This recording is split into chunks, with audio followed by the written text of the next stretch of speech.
sponsored by the Economics and Finance Department and by Design chapter of the Economic Times Society. Named after a 19th century American economist and social reformer, the annual program is supported by a grant from the Robert Shortlaw Foundation. My name is Tom Nguyen, moderator for the Design chapter and a member of the Economics and Finance Department. At the end of the lecture, there will be a Q&A, a short one, and we anticipate ending by 5:30, if not before. There will be a reception on 5th floor Scranton after this lecture event. I should mention that due to some classes ending at 4:15, we expect that some people may continue coming in after we have started. With us today to present the lecture is a distinguished legal scholar who has written extensively on immigration issues. Howard Chang is the Earle Hepburn Professor of Law at the University of Pennsylvania, where he has taught since 1999. He has taught law at other institutions, including Chicago, Harvard, and Stanford.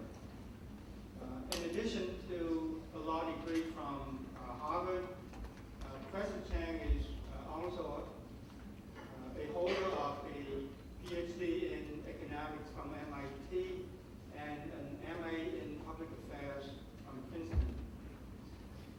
He was a law clerk to Ruth Bader Ginsburg when she was on the U.S. Court of Appeals for the D.C. Circuit. In addition to immigration, Professor Chang has also written on issues related to the environment and international trade regulations. His work has been published in top-tier journals, including the Yale Law Journal, the Journal of Law and Economics, and the Journal of Political Economy. The title of his lecture is The Immigration Paradox, Alien Workers, and Distributive Justice. Please help me give a warm Scranton welcome to Professor Chang.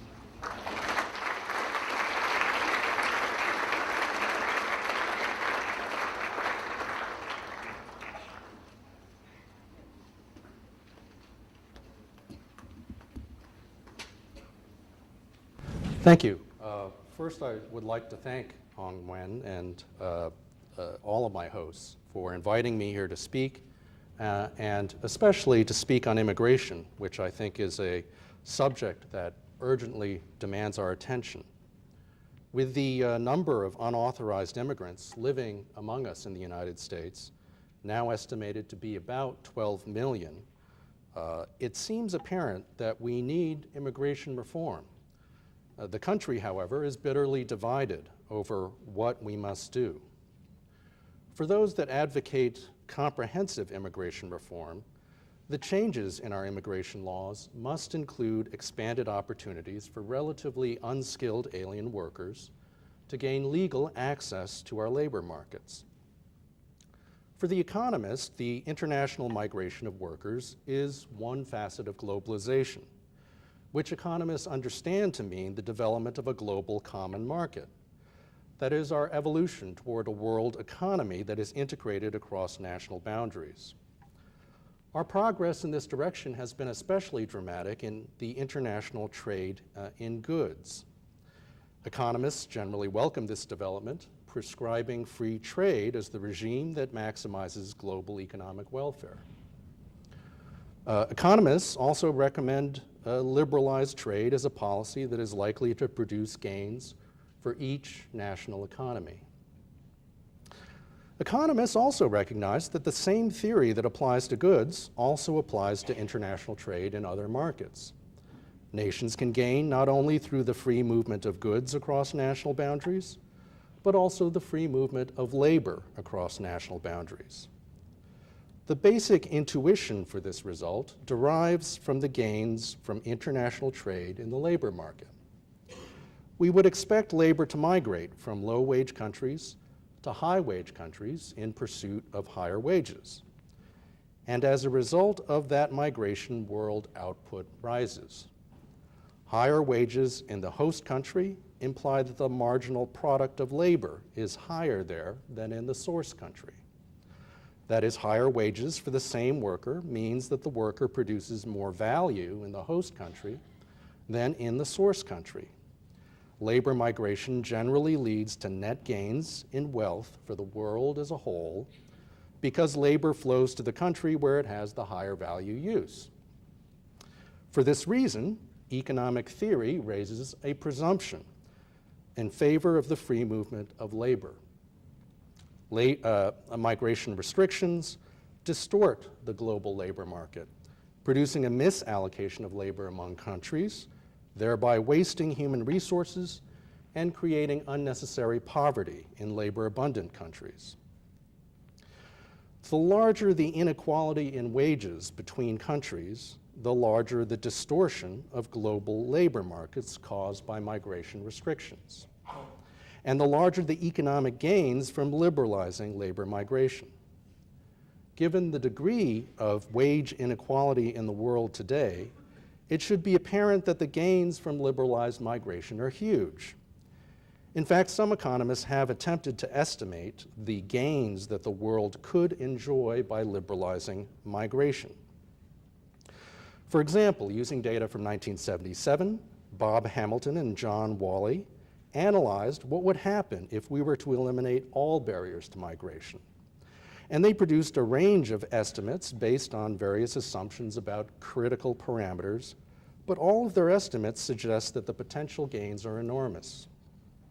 Many of their estimates indicate that we could more than double the world's real income. And even their most conservative estimate indicates that the world's real income would rise by 13%. They also found that liberalized migration would reduce global inequality by raising wages dramatically for the world's poorest workers. Using 1998 data, Jonathan Moses and Bjorn Letnes adopt more conservative assumptions, but even they produce estimates that suggest substantial gains from free migration, ranging from 6% to 12% of the world's real income, or from $1.97 trillion to $4.33 trillion per year. Furthermore, their estimates of the benefits of partial liberalization of migration controls indicate that a substantial portion of these gains can be reaped without allowing for full migration, because even small increases in migration could produce significant economic gains, large enough to dwarf those generated by traditional development policies. The World Bank has recently studied the potential gains from such a limited increase in international migration. The World Bank economists consider the effects of an increase in migration from developing countries to high-income countries sufficient to increase the labor force in the host countries by 3% by the year 2025. They conclude that this scenario would generate large increases in global welfare, increasing the world's real income by $356 billion in 2025 alone. Furthermore, the relative gains are much higher for developing country households than high-income country households, not only increasing the world's real income, but also reducing international income inequality. Would the effects of immigrant workers in the labor market, however, be in the economic interests of natives in the country of immigration? If we examine the impact of immigrants in the labor market, we find that the natives of the host country, taken together, will gain from the immigration of labor. Wages may fall for some native workers who compete with immigrant labor, but that loss for some workers is a pure transfer among natives. It is offset by an equal gain for those who employ labor and ultimately for consumers who obtain goods and services at lower cost. Furthermore, natives gain from employing immigrant workers. That is, they gain surplus in excess of the wages they pay immigrants for their labor. If they didn't gain any surplus, they wouldn't hire them. Thus, natives as a group enjoy a net gain from employing immigrants. In fact, the World Bank economists estimate that the high-income countries receiving immigrants in their liberalization scenario would enjoy an increase of $139 billion in their real income in 2025. It's the immigrants themselves, however, who gain the most from their own migration. They obtain higher wages in their host countries than they did in their source countries. In the scenario analyzed by the World Bank, the additional migrants allowed to move under liberalized immigration policies nearly triple their own real income on average, enjoying a gain of $162 billion in 2025, even after subtracting remittances sent back to those left behind in their countries of origin. In this sense, labor migration represents a form of international trade in which the source country exports labor to the host country. Like international trade in goods, labor migration allows foreign suppliers to sell their services to domestic buyers, allowing both parties to gain from the trade. Nevertheless, countries often restrict immigration to protect native workers from the unemployment or the wage reductions that the entry of foreign workers would supposedly entail. In this sense, immigration barriers, like trade barriers, are protectionist. They are designed to protect natives from foreign competition. Protectionists often defend these barriers as policies that promote a more equal distribution of income among natives, pointing to the adverse effects of immigration on the welfare of the least skilled workers in particular. Although the economic effects of immigration on native workers and distributive justice are often advanced as reasons to reduce immigration, these concerns for distributive justice do not provide a sound justification for restrictive immigration laws. First, concerns regarding income inequality among natives do not justify any restrictions on skilled immigration, because skilled immigrants not only increase the total wealth for natives, but also promote a more equitable distribution of income among natives. They are likely to have an adverse effect only on competing skilled natives and increase the real wages of everyone else, including less skilled natives, who enjoy the benefits of a greater supply of skilled labor. Therefore, the pursuit of a more equal distribution of income among natives would at most justify concerns regarding unskilled immigration, which could have an adverse effect on real wages of unskilled native workers. Second, studies of the effects of immigration in labor markets in the United States have shown little evidence of any significant effects on native wages or employment, even for the least skilled native workers. Given the small effects of immigration on native wages and employment, protectionist policies seem especially misguided. Of course, we may want to prevent even a small reduction in the wages of the least skilled natives, and protectionists may defend immigration restrictions on that basis. Like trade barriers, however, immigration barriers sacrifice gains from trade and thus reduce the total wealth of natives as a group. In this sense, protectionism is a costly way to redistribute wealth from some natives to others. This observation brings me to my third point. We could redistribute the same wealth through tax policies and transfer programs rather than through protectionism, and probably would thereby make all classes of natives better off than they are under restrictive immigration policies, because immigration produces net gains for natives as a group. Given the small adverse effects of immigration and the small number of native workers who find their wages reduced by the influx of immigrant labor, a fairly small increase in the progressivity of our tax rates would suffice to compensate the few who lose income as a result of competition from immigrant workers. Finally, this discussion of the effects of immigration on native workers has ignored the benefits that the immigrants themselves enjoy from access to our labor markets. The discussion has assumed that the welfare of immigrants is of no concern to us.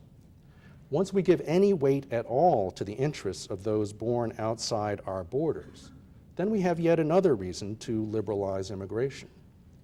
Once we recognize any moral obligation to reduce poverty abroad and to reduce global inequality, we must confront the significant economic harm we inflict on those we exclude under our restrictive immigration laws. Given adverse effects of restrictive immigration policies on the poor abroad, considerations of global justice militate in favor of progressive fiscal policies and against protectionism as a method of addressing any concerns regarding the distribution of income among natives. President George W. Bush proposed that we use a large-scale guest worker program in an attempt to satisfy the large and persistent demand for relatively unskilled labor in the United States that attracts so many unauthorized immigrants.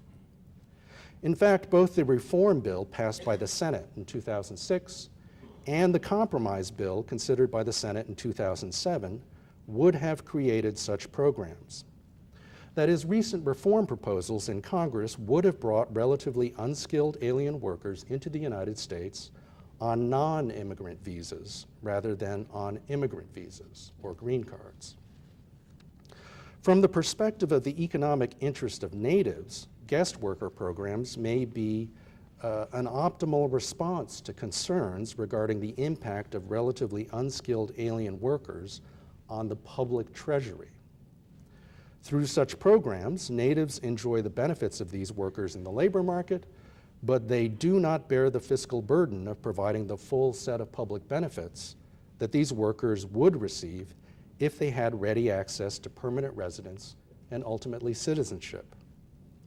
Although immigrants can gain full access to public benefits upon naturalization, only aliens admitted for permanent residence may naturalize as U.S. citizens.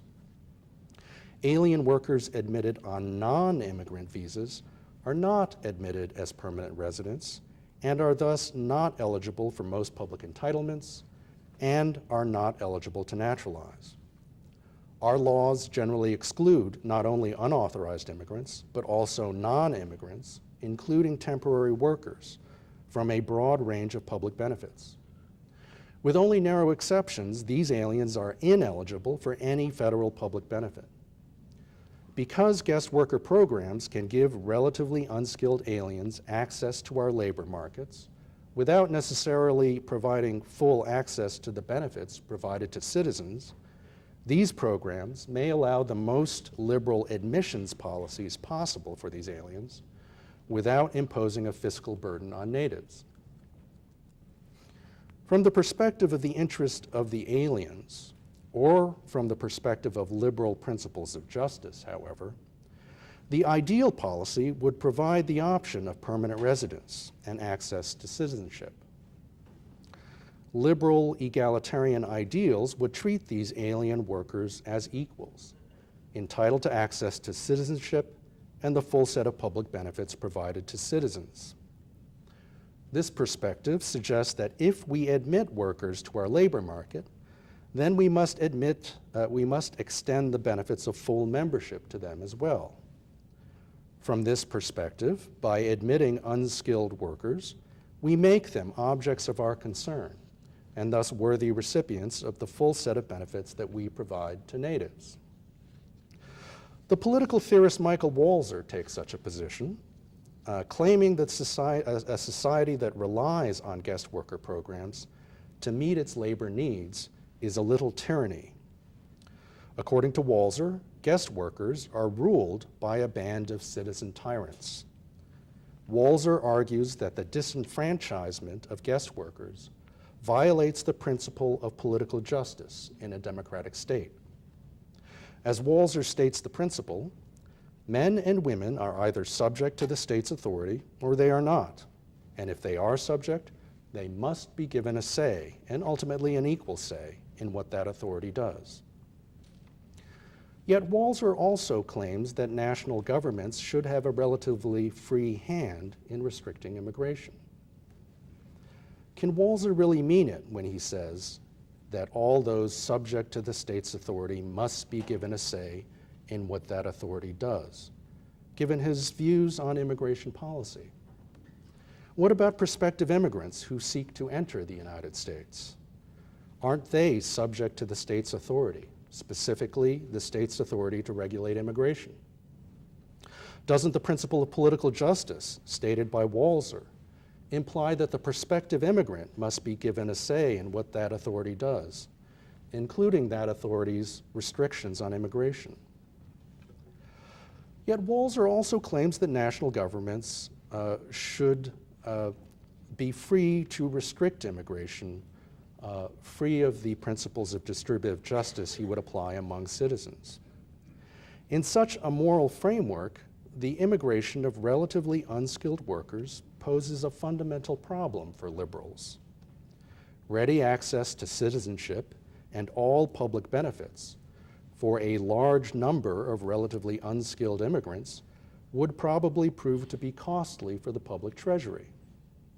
The empirical evidence suggests that unskilled alien workers are likely to have a net negative fiscal impact if granted ready access to citizenship. Thus, if the welfare of incumbent residents determines admissions policies, and we anticipate the fiscal burden that the immigration of the poor would impose, then our desire to serve the interests of incumbent residents would preclude the admission of relatively unskilled workers in the first place. We would refuse to admit relatively unskilled immigrants. This moral stance produces an anomaly.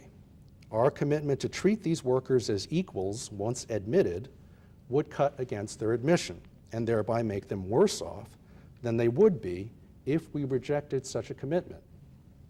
Walser would urge us to exclude the alien worker rather than admit that alien as a guest worker.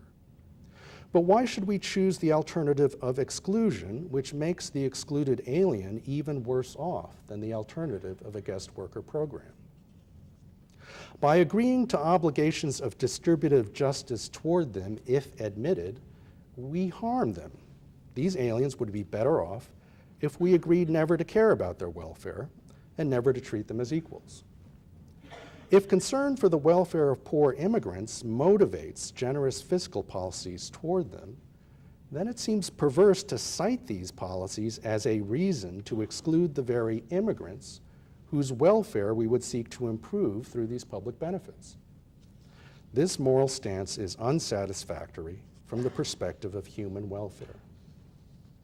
It seems incoherent to turn away the relatively unskilled alien, citing a negative fiscal effect on current residents, given that we always have the option of admitting that alien subject to restrictions on access to public benefits.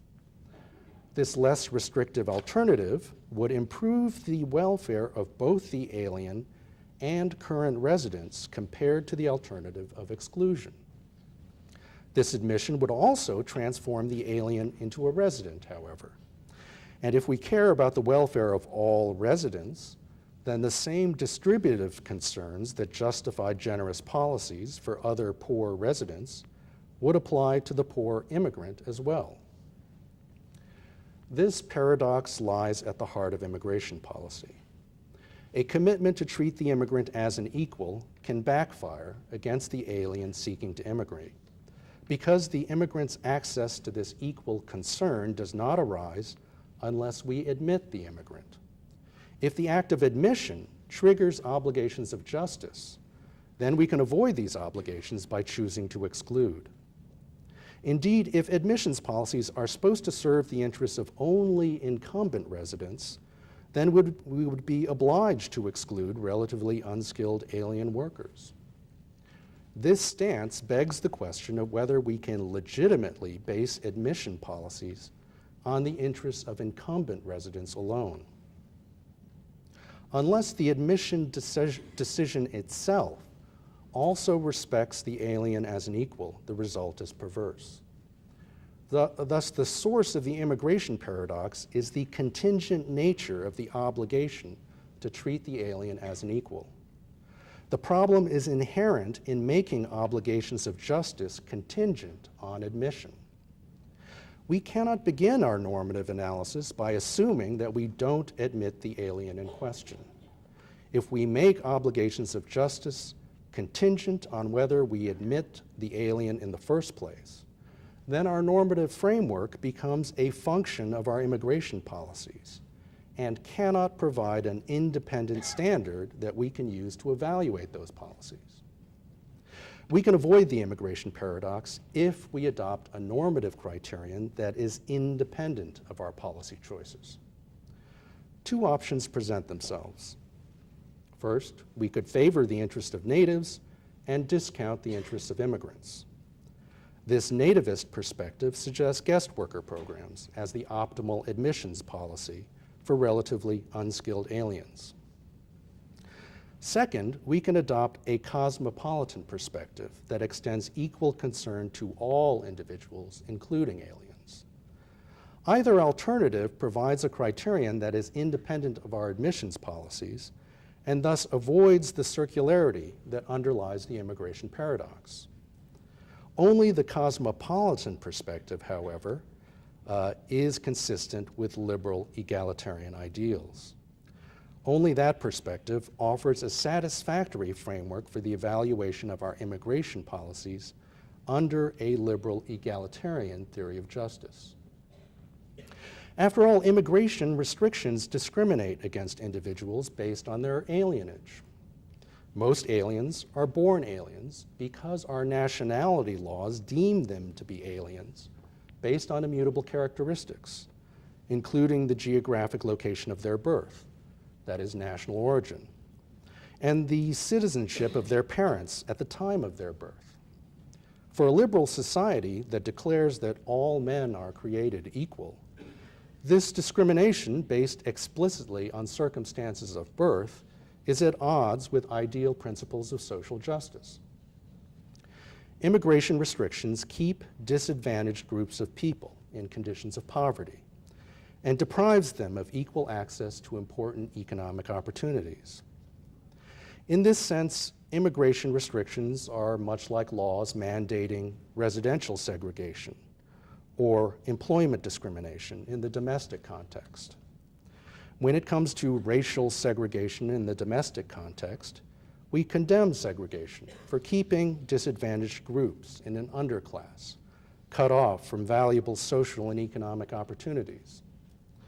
If we reject such exclusionary practices as violations of liberal principles of equality, then why should exclusion be any more legitimate when the exclusion occurs on a national scale rather than at the local level? Cosmopolitan liberals argue that the principle of equal concern for all, for example, as expressed in the original position in the theory of justice developed by the political philosopher John Rawls, should extend to all human beings, not just those within a single national community. Rawls asks what principles individuals would choose behind a veil of ignorance, where they know nothing about their own personal circumstances or traits. This original position ensures that the parties are fairly situated and treated equally as moral persons.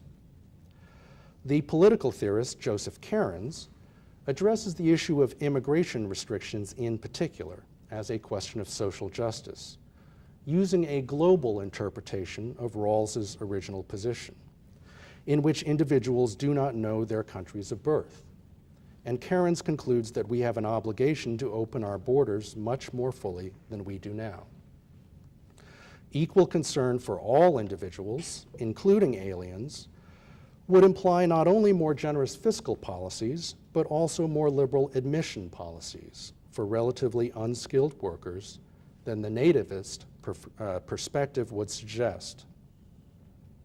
Estimates of the gains that the world could enjoy by liberalizing international migration indicate that even partial liberalization would not only produce substantial increases in the world's real income, but also improve its distribution.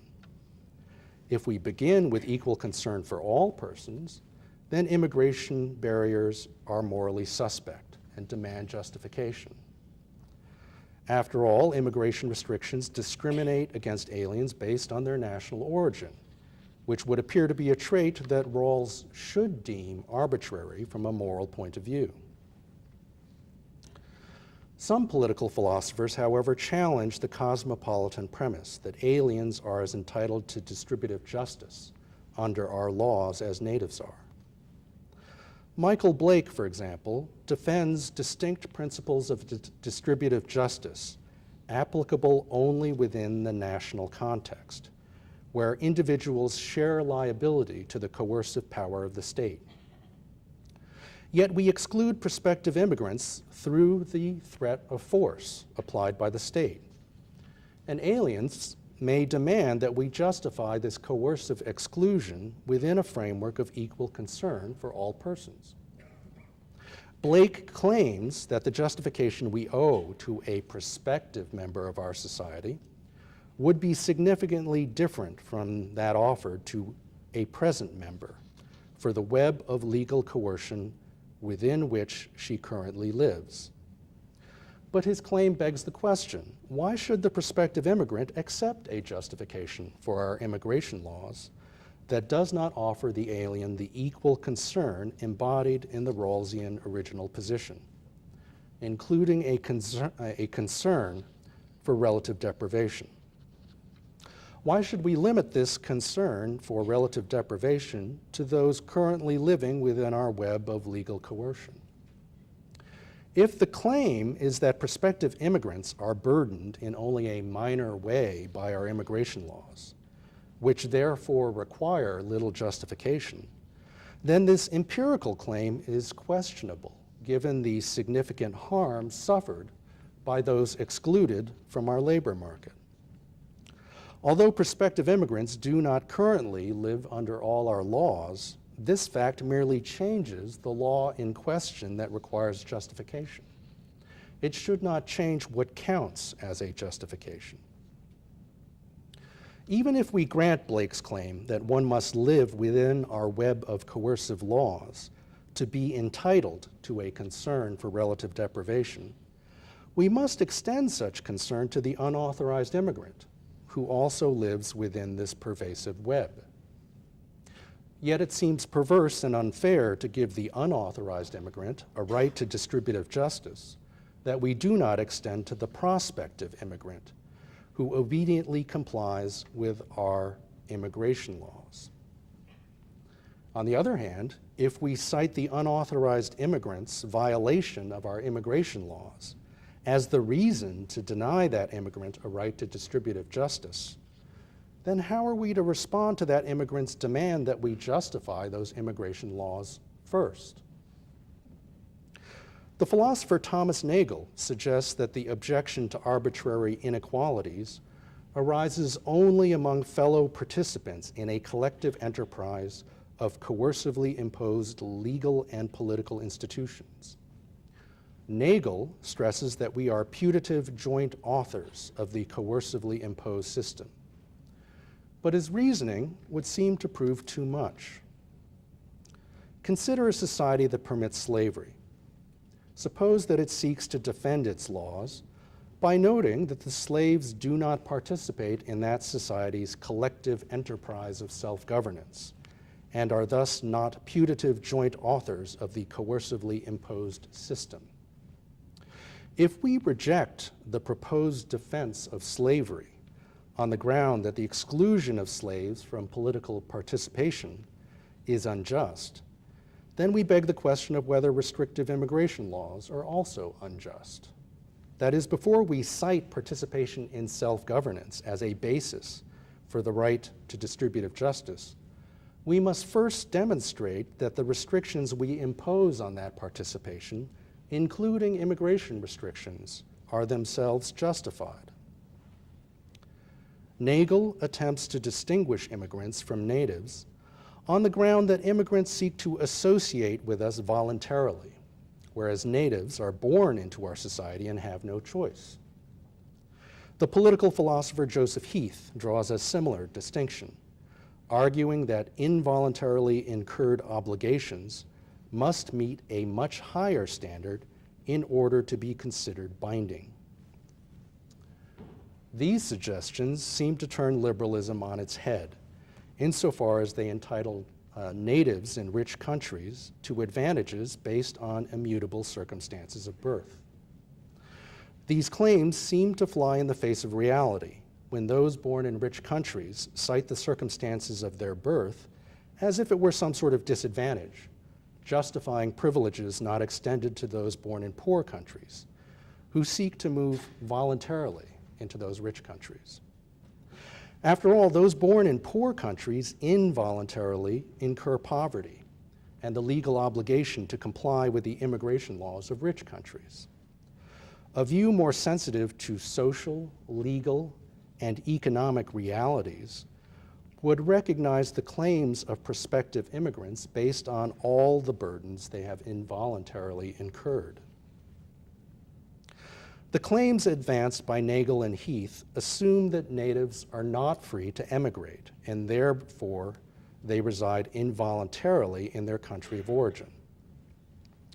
Heath argues that the costs associated with emigration are so high that nationality is de facto involuntary, conceding that the distinction between voluntary and involuntary is determined by some notion of which options an individual could reasonably be expected to recognize, be expected to exercise. Once we recognize, however, that the difference between involuntary residence and voluntary migration is not only a matter of degree, but also a question of what options we should deem reasonable, then the claims advanced by Nagel and Heath beg the question: should we regard residence in a poor country to be so costly as to make it unreasonable for us to expect the prospective migrant to refrain from migrating to a rich country?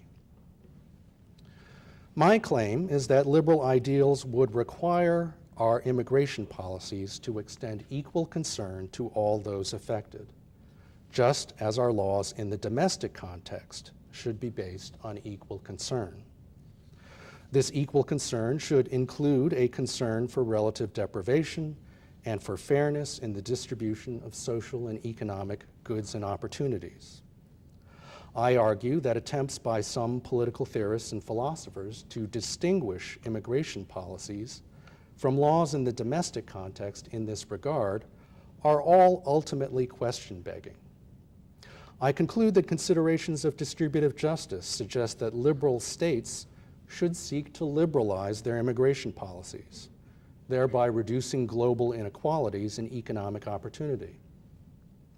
This suggestion does not imply that liberal states must throw open their borders overnight, but I do mean to suggest that we should liberalize our immigration restrictions and that we should continue to liberalize over time, unless and until further liberalization would pose risks substantial enough to outweigh the important interests of immigrants in equal access to economic and social opportunities.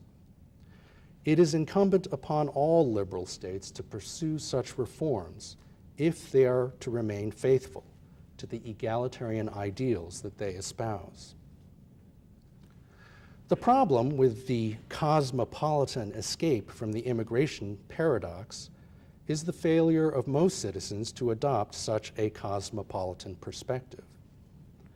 Given this failure, cosmopolitan liberals face constraints of political feasibility that prevents realization of all their ideals.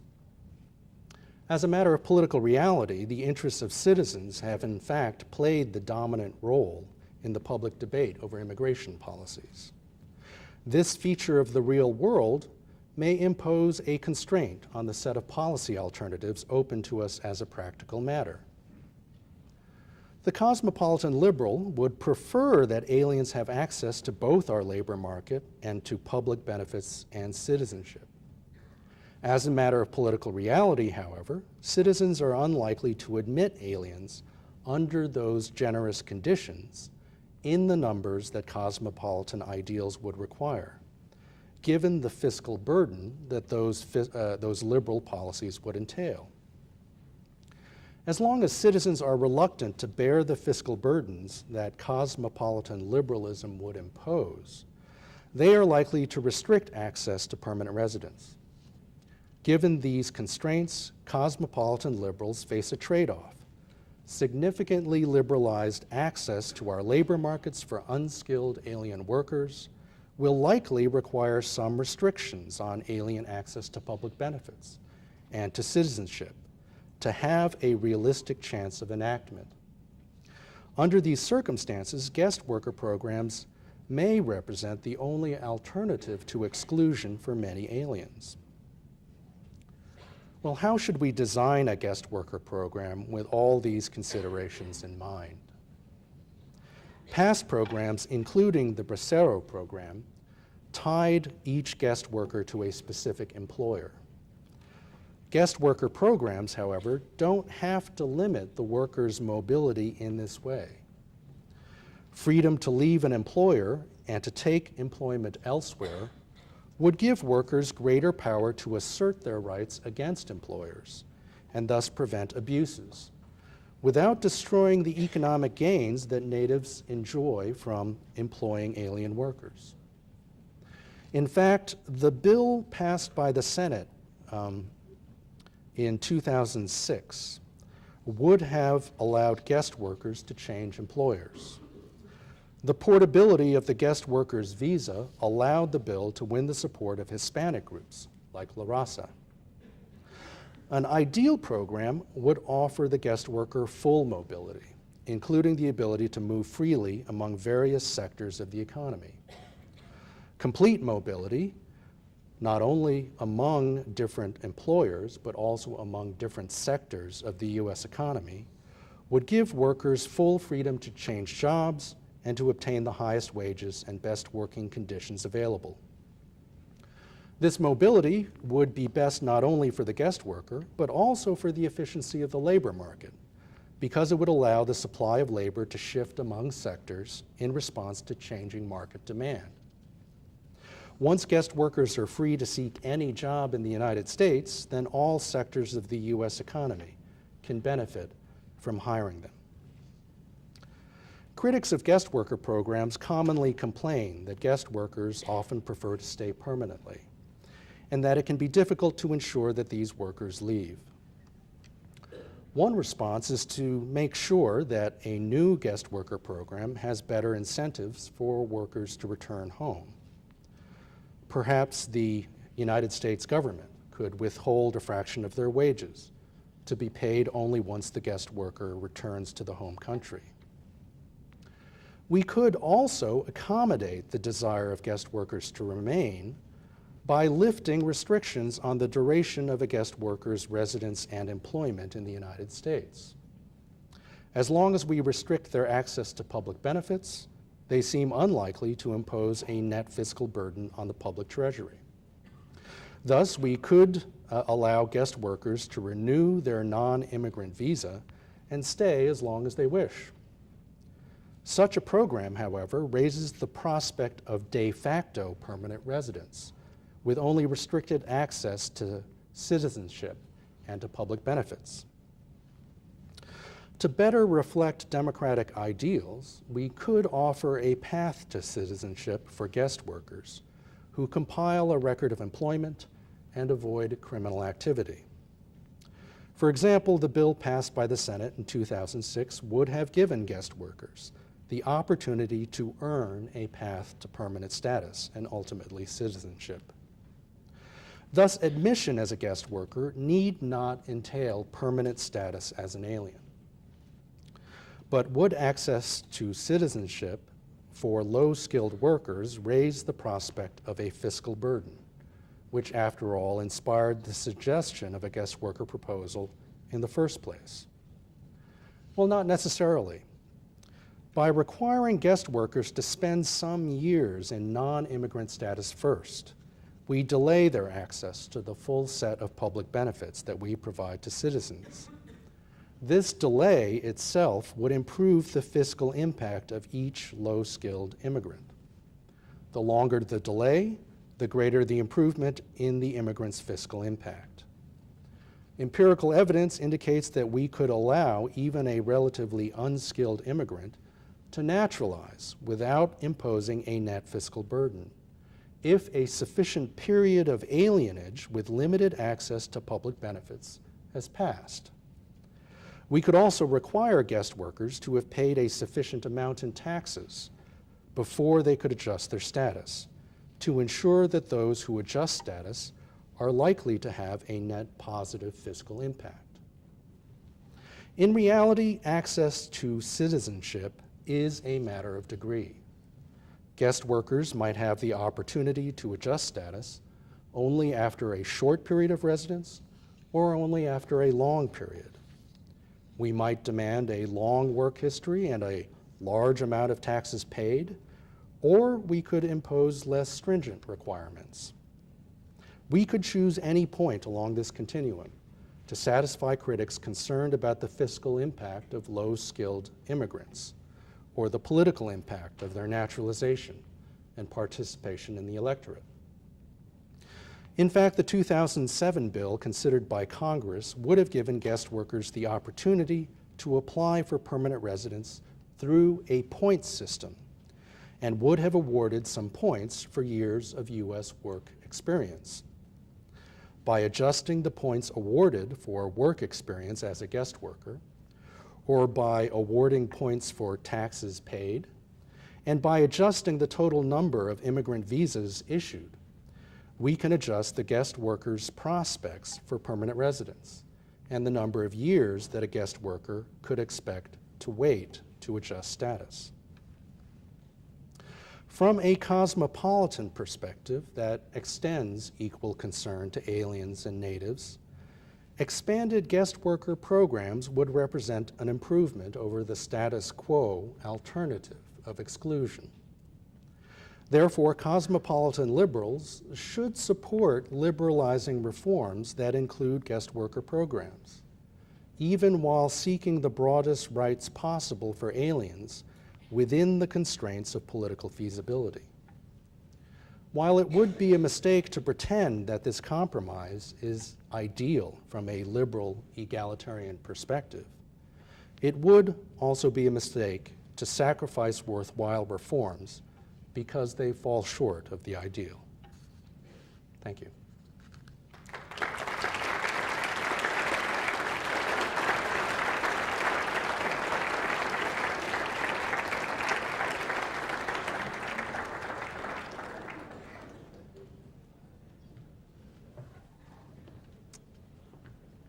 Professor Chang will be happy to take questions. There should be a couple of people with the portable microphones, and if you would wait, if you want to ask questions, if you would wait, and for the person to bring the microphone over. Hi, Dr. Chang. Thank you for the lecture. Just a quick question. You mentioned fiscal impact of more liberal immigration laws. Have you, in your research or seen other research that studied what the fiscal impact exactly would be? And in your eyes, less generous fiscal benefits in general in the economy, would that either eliminate or lessen the impact of the immigration paradigms for unskilled workers? Yeah, that's right. The best work done on this question was done by the National Research Council. And they found that the average immigrant under current policies has a net positive fiscal impact once you take into account the impact of that immigrant's descendants, as well as the fiscal impact of the immigrant. That makes the average impact positive because the immigrant's descendants tend to do better in terms of socioeconomic status than the immigrant himself or herself. With higher socioeconomic status comes higher income, a larger amount in taxes paid, and so taking into account the effects of the children of immigrants and their descendants turns out to be critically important in getting an accurate picture of the fiscal effect of each immigrant. Now, the fact that the average immigrant has a net positive fiscal impact doesn't necessarily imply that every immigrant will have a net positive impact. In particular, once they broke down immigrants into different groups based on education, they found that the average immigrant with less than a high school education would be predicted to have a net negative fiscal impact, albeit a modest negative impact. And that's the empirical evidence that I'm relying on for the suggestion that very liberal immigration policies for the least skilled alien workers would have a negative fiscal impact if they had ready access to public benefits. Now, in part, the numbers that the National Research Council produced reflects policies of restricting public access, restricting immigrant access to public benefits. In particular, their numbers include unauthorized immigrants who have very little access to public benefits and therefore are quite likely to have a net positive fiscal impact given the severe restrictions imposed on their access to public benefits.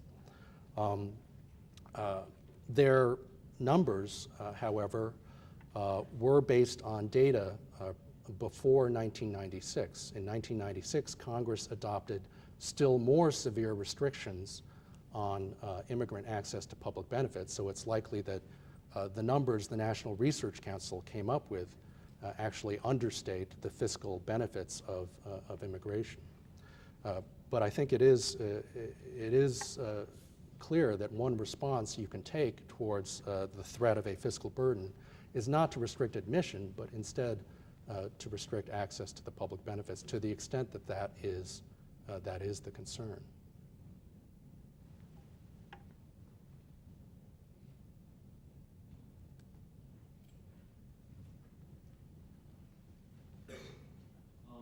Given kind of some of the verbiage from our really qualified politicians about economic policy, what do you see the impact of them kind of, verbally saying, telling firms to restrict hiring certain foreign workers, and considering that our top graduate schools are primarily, comprised of foreign students, what do you think the impact of that will be on our economy going forward, and especially with the increasing restriction of immigration from our politicians? Well, I think that what has made, one of the things that has made the economy of the United States so successful is its openness to immigration. That the United States has traditionally thrived on attracting the best and brightest that the world has to offer to its universities and ultimately to its labor market. But that the United States has thrived by not only attracting those highly educated immigrants, but also by attracting less educated immigrants. And they all contribute to the economy through their labor and by producing value in the labor market. And I think restrictions will harm the U.S. economy.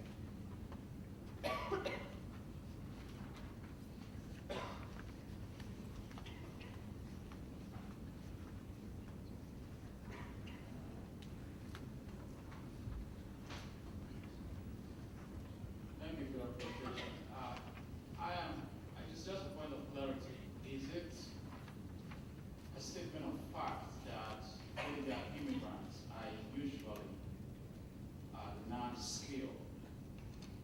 Because I'm quite concerned that sometimes we do have people who are educated here in the United States and have their status tend to be illegal because they are not enrolled after the education.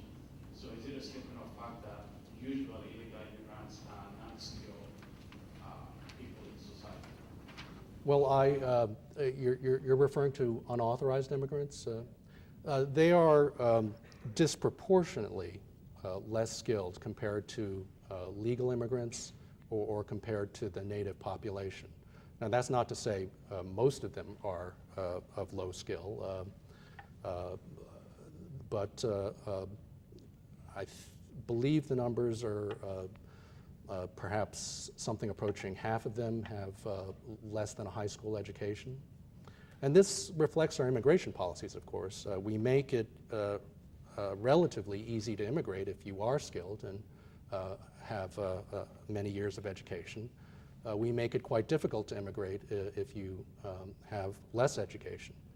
And so the reason that unauthorized immigrants are disproportionately of low education and lower skills is the reflection of our selective immigration policies.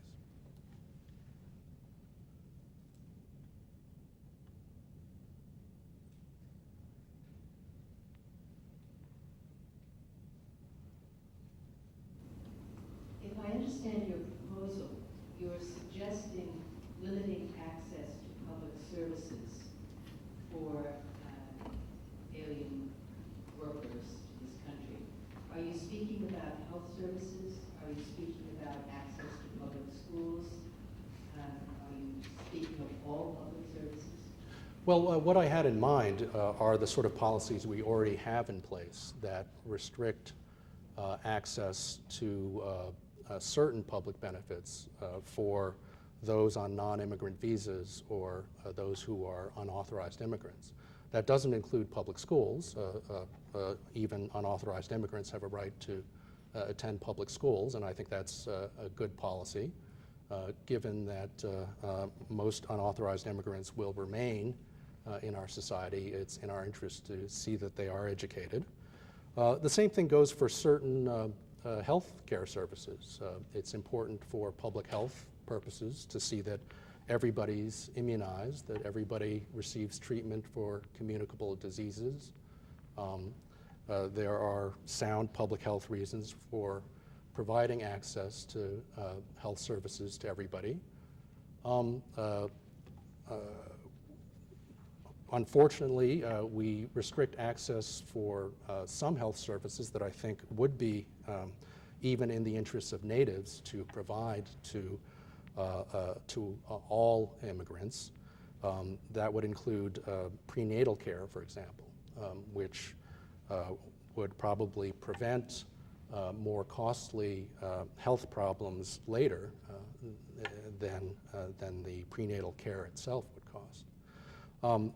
But in general, I think your point is well taken. We have to be cautious about exactly what public benefits we're talking about. Even if you're concerned only with the interests of natives, there are various services you would want to provide immigrants, not necessarily for their benefit if you're solely concerned with the interest of natives, but for the interests of natives as well.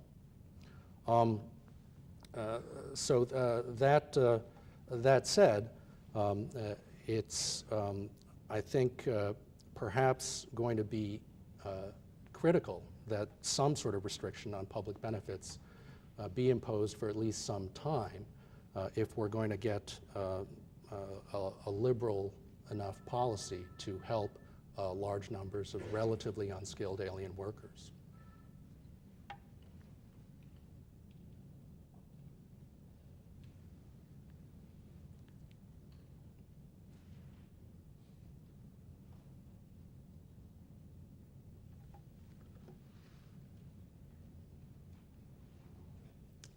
No other questions?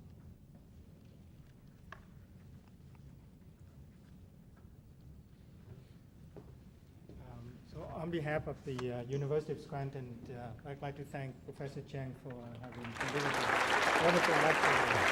Thank you. Yes, I would like to conclude the event today. Thank you.